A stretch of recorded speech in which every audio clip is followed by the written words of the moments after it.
Radhe Radhe everyone.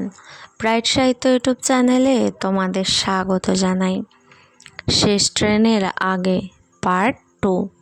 কিছু ভুল ত্রুটি হলে ক্ষমা করে দিও। তো চলো বেশি কথা না বলে গল্প শুরু করি। সেই রাতের পর প্রথম সকালটা আলাদা ছিল। ইরা জানলার পাশে বসে হালকা রোদ মুখে পড়ছে। মায়া পাশে বসে চুপচাপ চা খাচ্ছে। কেউ কিছু বলছে না, কিন্তু নীরবতার মধ্যেই একটা স্বস্তি। মায়া হেসে বলল, আজ থেকে নতুন শুরু, ঠিক তো? ইরা ধীরে মাথা নেড়ে বলল, হ্যাঁ, এবার আর পালাবো না।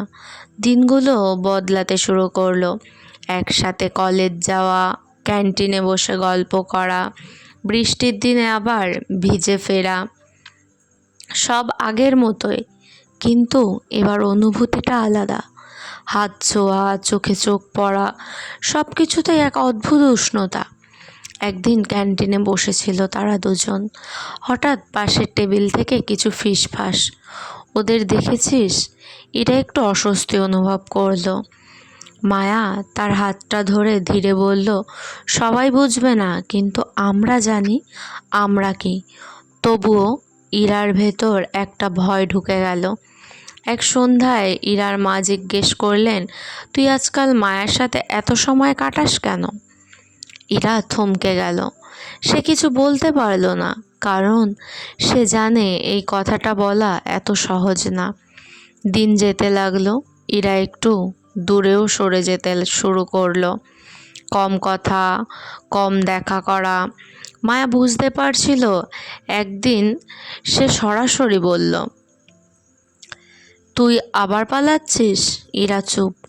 সেই রাতে দুজনেই ছাদে দাঁড়িয়ে, হালকা বাতাস, আকাশে চাঁদ, তারা। মায়া বলল, ভয় পাচ্ছিস? ইরা বলল, হ্যাঁ, সবাই যদি আমাদের ভুল ভাবে। মায়া একটু হেসে বলল, সবাই ঠিক ভাবলেও কি আমরা ঠিক থাকতাম? কথাটা ইরাকে থামিয়ে দিল। পরের দিন ইরা প্রথমবার নিজের মনকে জোর দিল। সে ঠিক করলো আর লুকাবে না, আর ভয়ও পাবে না। সে মায়ের সামনে এসে বলল, আমি আছি, এবার সত্যি করে। মায়ের চোখে সেই পুরনো হাসিটা ফিরে এলো। সব কিছু এত সহজ ছিল না। একদিন তাদের ব্যাপারটা পরিবারে পৌঁছে গেল। প্রশ্ন, রাগ, কষ্ট সব একসাথে।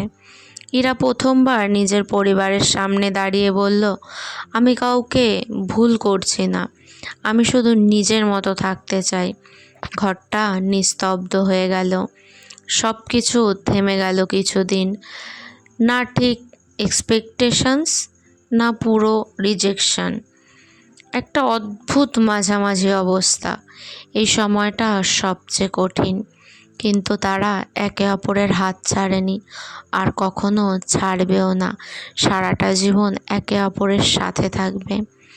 একদিন ইরার মা ধীরে এসে বললেন, আমি সব বুঝতে পারছি না, কিন্তু তোর খুশিটা বুঝতে পারছি।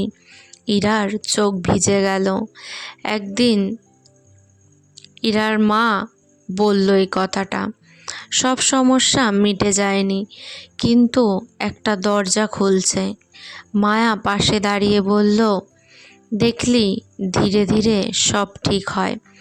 ভালোবাসা সব সময় সহজ না, যদি সেটা সত্যি হয়। সে ধীরে ধীরে নিজের জায়গা বানিয়ে নেয়। নেক্সট পার্ট খুব তাড়াতাড়ি আসবে। ততক্ষণের জন্য সবাই খুব ভালো থেকো, সুস্থ থেকো। রাধে রাধে।